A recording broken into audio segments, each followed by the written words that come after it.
So in this video, you'll learn how to add a video seek bar to your gallery app on your Samsung Galaxy S24 or S24 Ultra.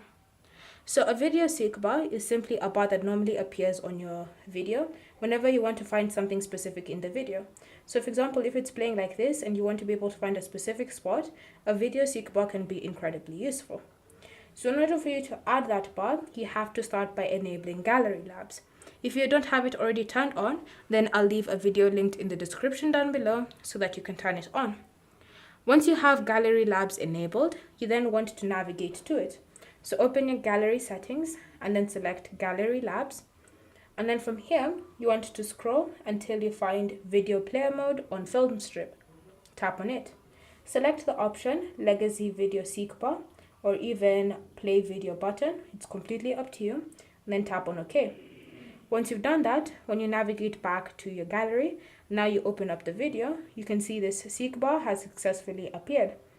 So now you can go ahead and go through the video to select the specific point that you wanted. Thank you for watching.